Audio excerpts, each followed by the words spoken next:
Welcome back to Just Scrap Radio on bjpenn.com. I'm your host, Cole Shelton. In episode 29, we got a good lineup for you ahead of UFC Vegas 20, February 27th, all in the lead up to this stacked UFC 259 card, which we'll get into next week. But we're first joined up by the headliner of the card, Jairzinho Rozenstruik, to preview his fight against Cyril Gane. We talked about the fight being moved a couple of weeks. Remember, this was supposed to be the co-main on March 13th. They needed the main event out for Yuri Prochazka. Dominic Reyes fell off, so Rozenstruik said he was glad to move the fight up a couple weeks. He doesn't think it's that big of a deal, but this is a fascinating fight. Like, Rozenstruik only lost to Francis Ngannou in 20 seconds. Like, you don't really take much away from that. Cyril Gane is all the hype. Like, this is a guy that TKO, a regional promotion in Canada, where I'm from, he won the heavyweight title in his pro debut. You don't really see guys get an immediate title shot, especially TKO, which is a legit organization in Canada, immediate title shot. Cyril Gane has a ground game and solid striking. Both actually are coming off TKO wins over Junior Dos Santos, which kind of makes this interesting. But really interesting chat with Rozenstruik about this fight, the state of the heavyweight division, what he thinks is going to be next for him. Obviously, like maybe a Derek Lewis fight, maybe the loser of the title fight. But he makes clear he wants that Ngannou rematch for the belt down the line. He thinks that's going to happen. We're then joined by Alexander Hernandez to preview his fight against Thiago Moises. Hernandez back at Factory X for this camp. We talk about that. This is a good fit for him. He has a lot of good training partners there. Yusuf Salal, Brandon Royval, Chris Gutierrez, Jonathan Martinez. Like, the list goes on and on. It's a good gym over there. He also trains with Devontae Smith. So good gym over there for Alexander Hernandez. Big fight against Thiago Moises. Hernandez knows he's trying to slow build himself up. Because in our last chat, when he's fighting Chris Gruetzemacher, he made it clear, like, he made a lot of bad moves early on when he was fighting Cowboy Cerrone, when he's fighting Drew Dober. A lot of these guys are making double what he was making, and he was still on his base UFC contract. So he said he's just trying to fight guys around his same salary. He doesn't want to really care to get beat up to guys making double his money. So he knows this is a business now. So it's a really smart decision by Alexander Hernandez. But this is a big fight against Thiago Moises. This is a fight he called for, and he thinks this is a good match for him where he could probably get that stoppage win. And then we're closing it out with UFC light heavyweight Dustin Jacoby to preview his fight against Maxime Grisham. Jacoby made good of his UFC return against Justin Ledet, years in the making. He was in the UFC, I think, when he was 22 or 23, which is absolutely crazy. It was 10 years ago. Didn't win a fight, got cut, kind of went into glory, got into kickboxing, did a bit of MMA, and then he kind of returned, and now he's looking really good. This is a big fight for him. If he beats Maxime Grisham, I think the UFC is really going to push him. Dustin Jacoby, fan favorite. Like, this guy just brings it. He's looking for the stoppage win, and this is a good fight for him. I think this is a fight where he could get that stoppage win. If he does, I wouldn't be surprised with top 15 guys next. But thank you all for listening. Be sure to share the show, subscribe, and tune in next week for a stacked show for UFC 259. All right, we're joined by UFC heavyweight Jairzinho Rozenstruik, who's headlining another card coming up here. Jairzinho, how's it going? It goes great, man. How are you? I'm doing well. Obviously, you're supposed to fight co-main on March 13th, and then Dominic Reyes, Yuri Prochazka falls out. They need a new main event. Was this something the UFC came to you to headline this February 27th event, or is this something you stepped up and offered, hey, I'll step up and take this spot? Nah, they offered me the fight, and I was like, you know what? Fighting 2 weeks later or 2 weeks earlier doesn't make no difference. We're gonna fight anyway, so let's do it. Yeah, and especially for you guys, obviously, you guys aren't cutting any weight or much weight at all. So is that the 2 weeks? It's really not going to have much of an impact on training, just fighting 2 weeks earlier? Nah, for me, it will have no impact. I mean, I've been training my whole life, and to fight 2 weeks earlier or 2 weeks later doesn't make no difference. Before we get into your fight, obviously, I just want to touch on your last fight. Really good performance over Junior Dos Santos. This is what you take away from that fight, because obviously Dos Santos is a legend of this game. He is, thank you. And yeah, I mean, when you enter that octagon, you want to win, and it doesn't matter how. And especially if you put down a great performance and you can be happy about it, and you know what you're doing is a good job. And what was that one like for you? Just your confidence, just to get back into the win column. And obviously, that Ngannou loss, it kind of just it's just obviously that one punch caught you. You can't really take much out of that, but just to kind of remind everyone that you're still a top heavyweight with that win.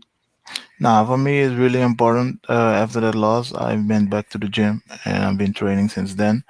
And yeah, you want to get on the winning side. It doesn't matter who's in front of you. And I went in there and just put down my performance, what I always do, and I win. And I was happy about it. And yeah. And was this about the right time frame for you to return after that one, or were you looking to return a bit sooner? I was looking to return a little bit sooner, but since the pandemic, things are just a bit slow, and yeah, I've been ready for since then, and now the time's to shine again. So here I am. And a lot of people after that win, you were ranked third in heavyweight. A lot of people thought maybe a Derek Lewis fight would make sense. Obviously, they matched him up with Curtis Blades. Are you a bit disappointed you're fighting so far down the rankings? Like Cyril Gahn, I think is seventh or eighth in the rankings. Now, for me, it's no problem. And if you seen the past, before my fight with Junior, Lewis was tied up already with in a bout with Blade. So yeah, it's supposed to happen the November 29 on 28, and then Lewis, not Lewis, Blades got COVID, and then they have to reschedule. So And your opponent was kind of interesting. His last fight is also a TKO win over Dos Santos. What did you make of his performance? now I think he's doing his thing. He's phenomenal. He's working his way up. Yeah, now he's gonna face me. He's gonna be a whole different type of fight, and yeah, he's a different type of heavyweight fighter. So it's an interesting fight, and I'm looking forward to it. Are you still doing this camp at ATT? Yes, I still at ATT. What's that like? Because obviously a ton of good heavyweights. I know JDS there, but you guys weren't trained together. But a lot of good heavyweights there. Alexei Olenek, like you just name the heavyweights. Most of them are at ATT. Nah, I mean, there's a lot of bodies, and yeah, it feels good to work with them. And yeah, for And, me, I'm in a good place. and this fight with Shogun, he's kind of considered this like top prospect at heavyweight, an undefeated guy. He kind of reminds me a lot of you coming up, where you were that undefeated guy. You took a step up and lost to Ngannou. Like, do you kind of view that similar, where this is his big step up and it's kind of make or break to see if he is that elite guy everyone thinks he is? Nah, for me, I'm not looking as that. I'm more like he's facing me right now, and I'm the guy who has to stop him. So for me, that's my job. And yeah, after that, no bad blood. We're gonna see what he's gonna do after. And yeah, I mean, And this is his first main event in the UFC. He did was scheduled 5 rounds on the regional scenes, but I think he's only ever gone into the third round. He went the decision with Tanner Bozer. We've seen you go into that fifth round with the Overeem. Like, do you think that's a big advantage for you? Is you know how to pace yourself for a 5 round fight? now you have to as a fighter, you have to know fight can go anywhere. So you have to be prepared, be ready for where the fight's going. And I'm that type of fighter that it doesn't matter where the fights go. I have to find a way to finish the fight or to win a fight, or I have to be ready in everywhere. So I'm that type of fighter. And Cyril Gahn has a pretty good ground game. Like, do you expect him to shoot on you at some point? Because everyone knows how good you a striker you are. Nah, maybe we don't know. We're gonna see it on February 27th. How do you see this fight playing out? Because basically all your fights, basically with you, it's ending by knockout. I'm I'm I'm I'm looking for where the fight will bring me. So it's what the fight needs, and that's what the fight's gonna get. And one thing I know, I want to be ready on that day. I want to be in shape. I want to be the best version of myself so I can shine again. And I know right now it's targeted for Vegas. Do you like that? You obviously fought JDS there, the smaller octagon and everything. Like, or do you wish it was out then with the big octagon Fight Island? For me, it doesn't matter. I mean, I've been fighting in a ring for years with Yeah. kickboxing, and that's even smaller than the smaller octagon. So yeah, it makes no sense. What do you think a win over Gon does for you? He has a lot of hype behind him. I think when here, like you're really only looking at a couple names, and if not a title shot. Right now, I think a win over him will keep me on the same spot, and yeah, we see what's gonna happen. Blade's fighting Lewis now, and the champions fighting Ngannou. And then after, I guess Jon Jones will get the title shot. So I think I'm gonna be around there and on the corner, still open to fight everybody. So Yeah. yeah, For me, this is how I kind of picture the heavyweight division going. So obviously you have Stipe and Ngannou. Winner, whoever wins, going to fight Jones. I think your fight, whoever wins out of you and Cyril, I think kind of makes sense to fight the winner of Blades Lewis, and the winner of that fights the winner of Jones and Ngannou Stipe. Like, I think that's kind of the logical way for this division to move forward. for me, it doesn't matter. As long as I can fight, I love to stay busy. So if the UFC offer me that fight or any other fight, I will be there, and of course I will take it. Is that Ngannou rematch still one you'd want to get back? Just because we didn't really Of get to see course, much of it. of course. But we're gonna see how it's gonna play out with the champion, and then yeah, The rematch probably would be a lot better with a belt on the line too. Add a bit more that to it. will be nicer, of course. And what about Jon Jones? Is that someone as someone that's you had to work your way up the heavyweight rankings? Like, what do you make of him just kind of jumping right into a title shot, and not taking a fight first to prove he is one of those top guys at heavyweight? I think it's the best move he can do, and he's the goat. He's a champion. He was the champion in the light heavyweight, and yeah, he kind of earned it. If I was the UFC, I'll give it to him too. So I don't make nothing about it. And I want to get your thoughts on that. That Stipe Ngannou fight. How do you see that one going out? Just because you fought Ngannou, we've already seen that fight happen once. Like, who do you see winning that one? I don't know. I don't care who wins, but for me, I hope it's a really exciting fight. And yeah, both of them give the 100% because only then I like to enjoy fights. So Yeah. for me, I know it doesn't matter who wins. And also, I learn from fights. So I'm gonna be there, and I'm excited about that fight too. So And everyone knows when you go back home to a Suriname, you get this massive ovation. What do you think that ovation would be like if you become champion, be that first fighter to become UFC champion? that will be crazy. Uh, but for now, I have to win this fight, and then we will see what the future brings us. Is it a bit weird for you to be fighting in front of no crowd? Just because everyone envisions that like sold out arena with fighting in the UFC, like a main event too. Like you already did one of those main events with that sold out arena in DC, and now to walk out in front of no one is probably a bit weird. I think right now it doesn't matter.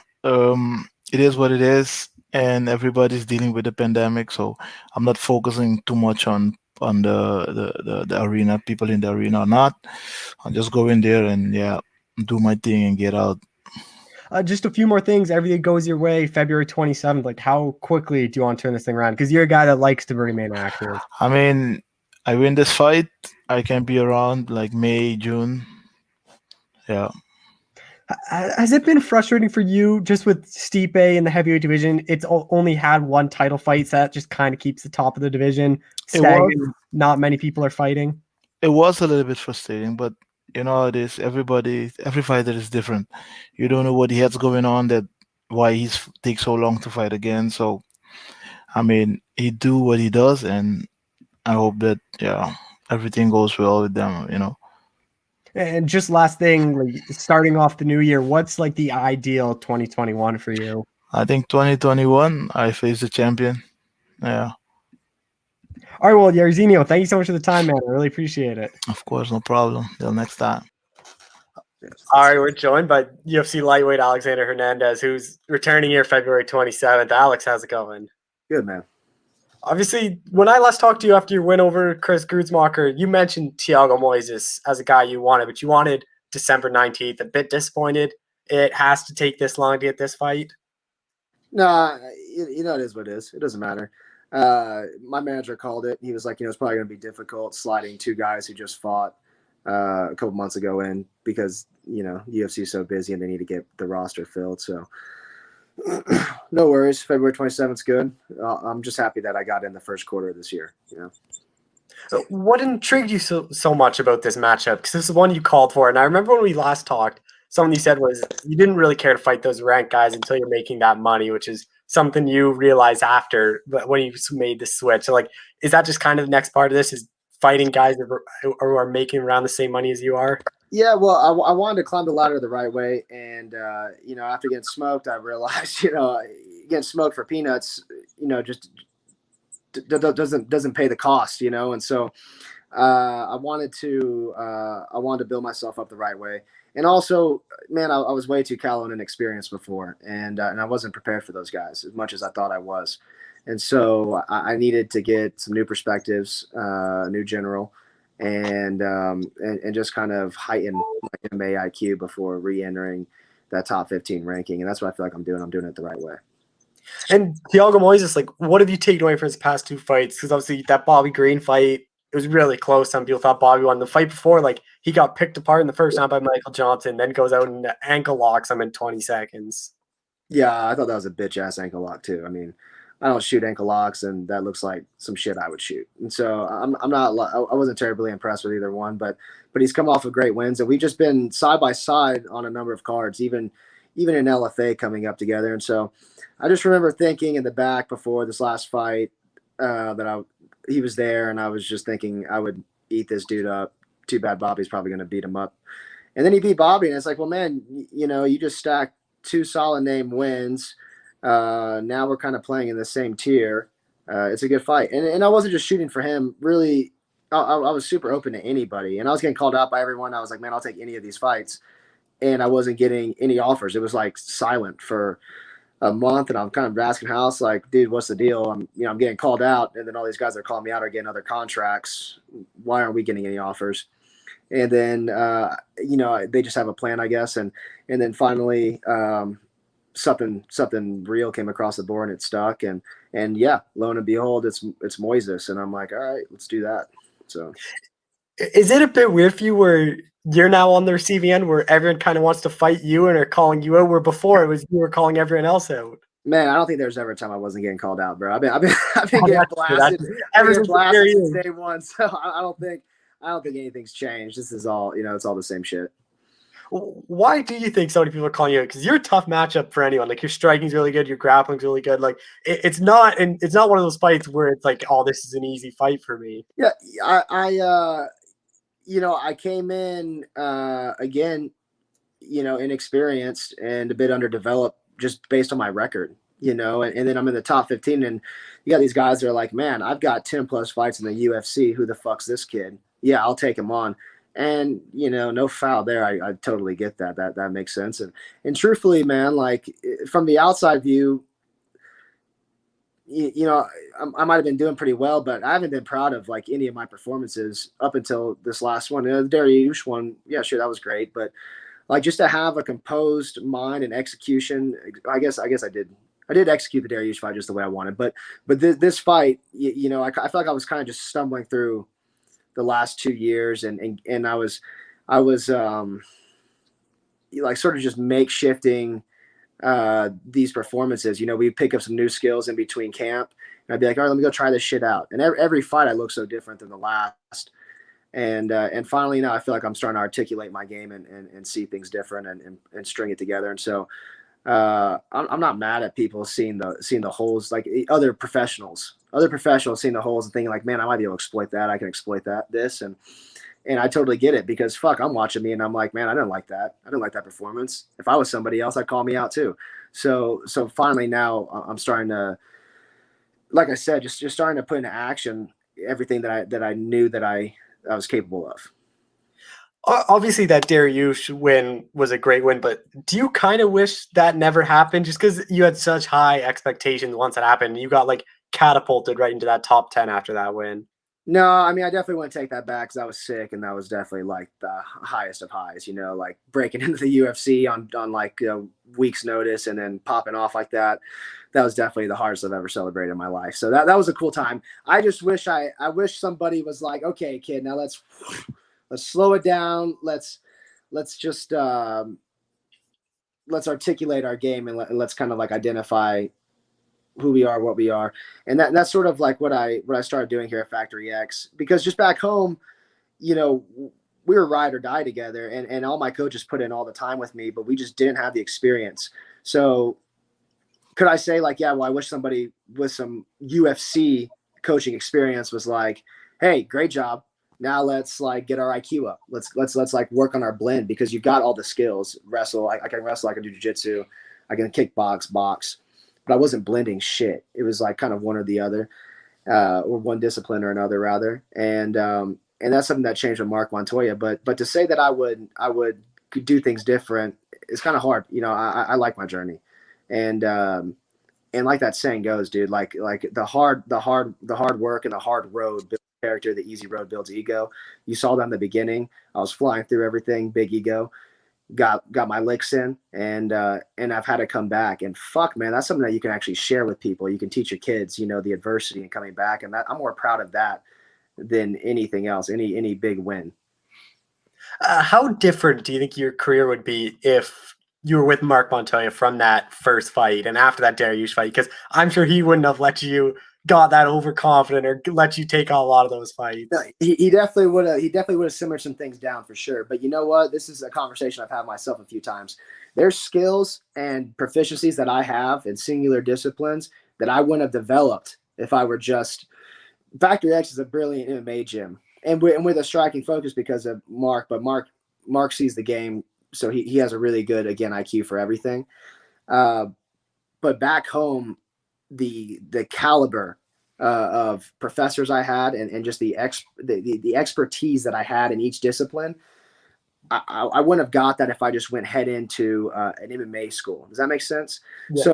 So being with like a straight boxer, gritty, like grimy Harlem boxer, being with like the highest caliber jiu-jitsu practitioners, being with like Mike Malchino, who's a flow wrestling expert, being with like fucking John X from San Diego, like a world-renowned Muay Thai kickboxer, being with these guys, I wouldn't have nearly developed these individual skills to the degree that I have, to where now at Factory X, I am big dog. Like when I go in there are so many fucking killers in that gym. They have like, you know, we've gone toe to toe with each other, but I don't see myself as anything short of the best every time I step in the gym, every time I step in the ring.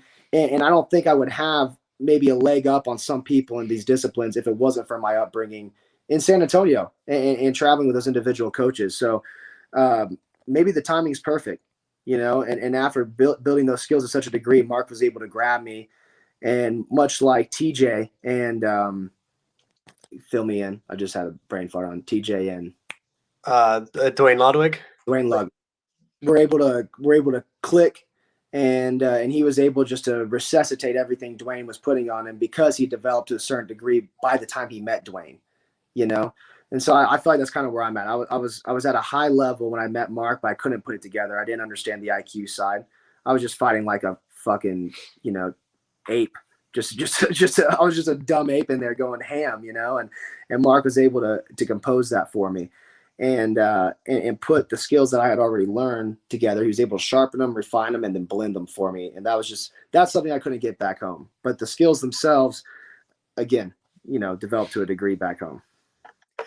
Is it a bit weird too? Because I've talked to Brendan Royville countless times, who's close with you, and he says like, he said what's kind of weird is he leaned on you a lot this past year because his is a rapid ascent, was very similar to yours. He came out of nowhere, came up into that top 10. Like, is that weird where now you're getting asked a lot of these questions by these young fighters? Well, and that's what I'm saying, man. It's hard to say like the journey was the wrong. Man, the journey's a journey, and it's a fucking beautiful one. And now I've got guys like Brandon Royval who, you know, we're like milk and honey, dog. Obviously, he's the milk, but I'm you know, we're able to relate on things, and he's able to bounce things off me, and I could be a rock for him when I need to be, and he could be a fucking rock for me too, because the way that kid's able to weather storms and just take on life challenges and go perform, or also when things don't go right, like maybe in camp or, you know, we're in Abu Dhabi and maybe shit's not clicking perfect, it just doesn't make a difference. He goes in there and he shows up, and that was something that I like needed to take from him. So, yeah, we're able, again, we walk different roads. And so now when we come together, we can share our experiences. But if we were always together, maybe we wouldn't be able to bond the same way or be able to inspire or educate each other the same way. Hey, into your fight now, like, to me personally, I think this is a good, like, I think it's a very winnable fight for you, just because I don't really see a path for Thiago Moise, just because he's this grappler, but I don't think a lot of people realize you kind of grew up grappling in San Antonio. Dude, I've got this nasty big motherfucker right here. We call him Baloo the Bear. That's Jason Yarrington, dude. That's my head jiu-jitsu coach. That's the nastiest fucking guy in the world. And having him in the corner, like, I would put that guy toe to toe with anybody in Thiago's gym. And yeah, being able to educate myself again, that's what I'm saying. Like, developing singular disciplines, but also, you know, always focusing on the MMA as growing up. But being able to develop these singular disciplines when I was a kid, I'm not fearful of anything. I'm not scared to go into Thiago's guard. A lot of people are overhyping and overanalyzing his leg attacks, but he's doing it against guys that never bothered learning jiu-jitsu and never bothered learning nuances to jiu-jitsu like leg attacks. And so they get hit and they panic and they flee or they respond poorly. Like, you know, like again, Kevin Gastelum. all the time in the world to react and respond, but just locks up, panicked, fed them the attack because they didn't know what they were doing, so they turned into it, and they get finished, and then people freak out like, oh, look at this like masterful jiu-jitsu attack. It wasn't. It was an ignorance of the opponent. And so, when I watched that Johnson attack, I'm like, that wasn't shit. Like it was not. And just Johnson just wasn't educated in that level of jiu-jitsu, or maybe even just that half of his body, How do you see this fight playing? Because Moises, even in that Johnson fight, although he won it, like he got 10-8'd in the first round because Johnson was picking apart on the feet. For sure. Yeah. I mean, kudos to Moises. That was a brilliant adjustment. I mean, fuck yeah. That was like everything he needed to do, so, I mean, yeah, good for him. But what do I take from it? I think that he's very pickable. You can pick him apart. You can pick your shots, and he's predictable. And so for me, I think I will dismantle him early. I'll disrupt his composure with just complete foreign attacks on our feet, and then whenever he overextends himself to grapple or even to counter back on the strikes, that's whenever my clarity will come through, and I'll dispose him on the feet or the ground. Again, if it goes to the ground, I'm more than willing to smash him. I was looking at Thiago too. He's never been finished too. That was the whole thing about Chris Kuzma. They're like, oh, this guy's so durable too. Like, is this a fight that you want to kind of get another stoppage win just to kind of show everyone just how different you are? Yeah, sure, man. I always want stoppages, but the thing that I changed with the Grutzmacher fight, and the thing that I've just changed in general, I'm not calling ridiculous shit, and I'm also not setting these expectations. So I'm not saying, like before, and it's not that I don't believe I can, it's just that the expectation's gone for it. Before I'd say, oh yeah, I'll finish that guy in 2 minutes. I'll finish him in the first round. Maybe he'll go the second. I have complete respect for Thiago's drive, the fact that we're two grown-ass professionals trying to win a fight. I have complete respect for his striking, his ground game. I do. I just believe mine's better. And so just like the Grutzmacher fight, that guy was a kind of renowned as a juggernaut. He's going to take licks, keep going, get into his mid-range and beat you up. And I didn't expect to take him out. I just went in there blank slate. I'm going to go in there. I'm going to, with this adjusted IQ, I'm going to align myself the way I do, and I'm going to start building my game. And I'm just going to go to work. And once I cracked him and I saw the look on his face, I was like, oh, okay, you're not a juggernaut, bitch. I can knock you out. And then I did, and it was the complete erosion of that mindset of I need to knock him out, or I'm going to knock him out. All of that expectation died, and I just went in there clean and calculated. And that's just what I want to do with Thiago. I know he's going to be a tough son of a bitch.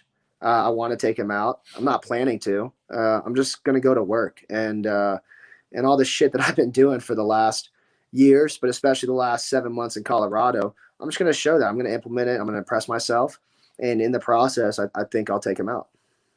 Just two more things. Obviously, you're a guy that loves to be active, so everything goes your way. Like, when's that ideal return? Ideally, March, April, May, May or June. Probably June. Yeah. Just last thing, like you've been open throughout this whole time of the fights have to make sense. Like you're not going to take this top 10 guy just because. So like, do you still? I learned my lesson. I learned my lesson on that for sure. Again, I was saying yes to everybody for peanuts, and I just didn't have. We just didn't have the experience. Like, is that a thing? Like, even after this one, get maybe 1-2 more, then try to get into the rankings. Yeah, I think I would get one more and then get in the rankings. That's exactly my plan. All right, well, Alex, man, thanks so much for the time. I really appreciate it. Thanks, dude. Appreciate it, man. All right, we're joined by UFC light heavyweight Dustin Jacoby. Dustin, how's it going? Good, Cole. Thanks for having me, man. Yeah, no worries. Thanks for coming on again. Obviously, got another fight booked here, February 27th, Maxime Grishin. Was this someone you thought of a next guy? Because to be honest, I was trying to think of fights for you, and I didn't even think of this name. Yeah, I didn't think of this name either. To be honest, I didn't know who Max was, and now I do. Very, very solid fighter, very good veteran, and going to be a tough challenge for myself, and I'm looking forward to the challenge on February 27th. He's obviously made his UFC debut up a weight class at heavyweight. Marcin Tybura just kind of held him down, won a decision, dropped back down to light heavyweight, and then got a knockout win. What you take away of that performance? Because I assume you've probably seen it by now.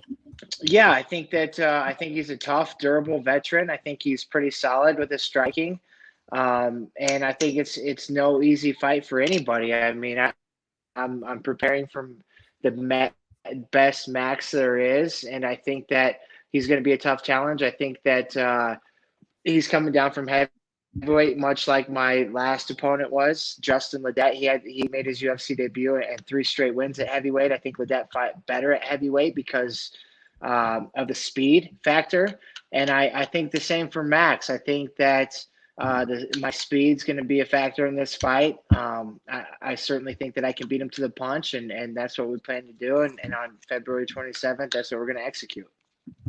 Yeah, obviously he's known as a striker, but it seems like when everyone ever fights you, they want to wrestle. Do you expect him to shoot at some point? Because it doesn't seem like many people want to stand with you. I think that his striking is his dominant point of his game. I think he can wrestle. I think he can do some judo, jiu-jitsu. I just don't think he chooses to. And another thing, I'm training with guys at the gym that are great wrestlers, great jiu-jitsu guys, Cody Brundage and Josh Fremd and Dustin Jones. Those 3 right there, man, keep me on my toes at all times in the ground department. So I think it's going to be a little more difficult than people think at this point in my career, that just with my mental growth and my, my physical ability on the mat, when it does come to wrestling and jiu-jitsu, but I think Max is going to want to stand and bang, and of course I love those fights. I think the fans love those fights, and that's what I'm looking forward to. You just brought him up there, but I just have to mention Josh Fremd. What a win that was over Bruno Oliveira. He has to be UFC bound pretty soon.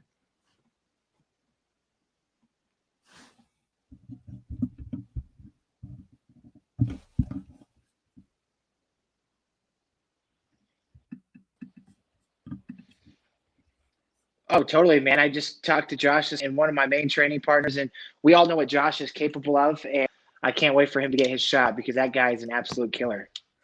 How do you see this fight playing out between you and Max? Because obviously 2 strikers. Like, I think that's what it's going to be, but I wouldn't be surprised if he tries to get down to the mat. Yeah, I think you have 2 strikers are going to be out there. I think that my speed advantage is going to play a factor. I think people are going to see that right off the bat, and I'm going to do whatever it takes to win. I think that it's a great matchup for myself. Another big guy, another guy that likes to strike. So once again, and a solid veteran. What people are going to see is 2 veterans that have been in there before. That I think this fight has potential fight of the night all over it. If we can both hang in there. Your leg kicks are obviously a big part of your last game. We saw Poirier use the leg kicks good against McGregor. Do you think those are only going to get more popular now? Yeah, absolutely. And they've been around. It's not like this just happened. It's funny when those types of things happen. When McGregor used the shoulder strikes on Cerrone, heck, you've seen those shoulder strikes all the time. What you haven't seen is a shoulder strike that breaks somebody's nose and changes the outcome of the fight, right? Same with the calf kick. They've been there. We've been utilizing calf kicks for a long time, but now you're starting to really see how they can change, someone's ability over the course of a fight. So definitely a big part of my game. And Max, I mean, if he doesn't know, he should know that, that's what I bring. I was a kickboxer. I have heavy kicks, and I promise any opponent that I step in the cage with, I'm going to get a couple of those off. So it's just part of the game, and it's going to be a big part of my offense, and I think it's going to be a great fight. Is this another fight you think you can get that stoppage win? Because you look down your career, kickboxing, MMA, basically all your wins. When you get your hand raised, it's normally by stoppage. Yeah, absolutely. I think when you ask me, how do you see this fight going out? If anybody asks me that, I think I win by a knockout, by TKO. That's just that's my mentality. That's what I'm going in there to do. I'm going in there to take you out. I don't ever think of taking someone down and wrestling them and trying to submit them. I always think, I'm coming to knock your block off. So I think Max is a very similar style fighter, but he's also a veteran, and I think he knows that I'm a pretty good striker. So we'll see what his game plan is. But that's MMA. That's the intriguing part about it. The fight can go wherever it goes, and I think the fans prefer a little stand and bang type action. But we'll see where it goes. Is it a bit weird where this is your second stint in the UFC? If you were to say, oh, this fighter was in the UFC 10 years ago, they probably think you're so old or something, but you're 32. Like, is that weird to think like you were in the UFC 10 years ago and you're still not even touching your mid-30s? Yeah, well, a couple of things. It makes me realize like how young I was when I first got there, and mentally and even slightly physically. I mean, I've always been gifted physically, but even physically being just a young man and not fully developed and in my prime like I am right now. And it is funny. It seems like man, I was in the UFC 10 years ago. You would think this old guy, but no, man, I take care of myself, and I've been training this whole time. So I think that right now I'm really coming into my prime. I'm coming into my zone. And if you look at a lot of guys that really have a lot of success in the UFC, it's in their mid 30s, their 30s and up and closer to their 40 year mark. So I think experience and I think I've leveled up in my game now. Now the mental side's starting to match the physical attributes, and the best is yet to come. Everything goes your way here. Like, how quickly would you want to turn this thing around? Because you're someone that likes to be very active. Yeah, I mean, this is what I do for a living, right? I mean, if you give me the opportunity to go out and it's not every day you get to go to work and get an opportunity to get an extra $50,000 bonus or to get your hand raised and keep climbing the ladder. So if I go in there and, we just started a new year. So my last fight, yeah, it was pretty quick. But then it was the end of the year and people, it's kind of harder to get fights then. But now with the year just popping, I go in there and get another TKO finish like I certainly plan to do. We get in there and get a turnaround for April, May sometime and, just stay active. And hopefully by the end of the year, I'm cracking that top 10 and just winding my way to a title shot. Well, that's what I want to touch on. Obviously, light heavyweight division, wide open. It's getting a lot deeper. For a while, though, it wasn't the deepest. So what do you think a win over Max does for you? Because obviously, I think a win here, I wouldn't be surprised if you're fighting a ranked guy or someone just outside of the rankings. Yeah, I agree, man. If I go in there and do, what I'm preparing to do and I execute and finish the way that we fully intend on doing, I could see myself having a ranked opponent. I've fought a lot of elite level strikers in glory. I've had a ton of fights, a ton of experience on my side. Like I said, mentally, man, I just feel like I'm really ready to take this next step. And like you said, what light heavyweight division, it's wide open. There is a lot of good guys towards that top 15, a lot of big guys, a lot of interesting fights. So you just got to take it one fight at a time. I go in there and get an impressive win against Max. We'll see what they're thinking, and I'm open and accepting all challenges. So, but first things first, man, I got to go in there with a very tough, big, durable veteran, and I got to go show that it's my time and not his. So we got that task ahead of us, and I'm looking forward to it. What's like the ideal 2021 for you from a fighting standpoint? I think the ideal 2020, look, I said, I talked to some buddies close to me, and when I won my contenders fight, we're talking about going on a 5-fight win streak in the UFC, and that was certainly a goal that, I've got one down. So I go and I get Max, and I get to 2-0, and here we are at the beginning of the year. I'd like to fight three more times after this.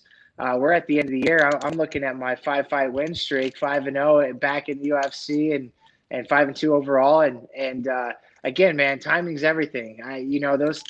Those title shots, they come and go for a lot of people. And like you said, our division's wide open. So I think if I can get in at the right time, have a couple big wins, I'm knocking on that door and you never know, man. I've got a lot of, I'm very optimistic, got a lot of hope. So I see big things in the future.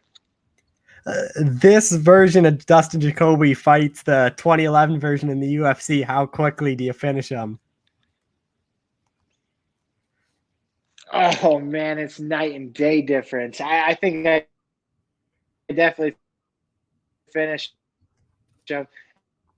And it's funny, man. And it's always levels, right?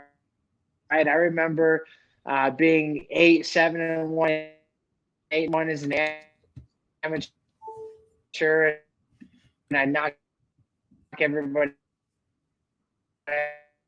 I can go when the first gym I went and trained that was the hit squad, and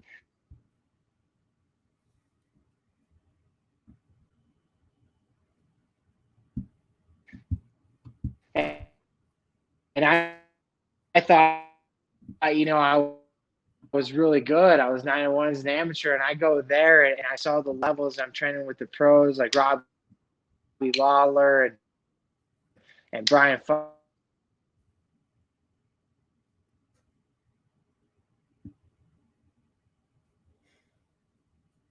Foster and Cortez Coleman and Jeremiah. So it's just all experience, man. And right now I feel like I'm the best I've ever been. And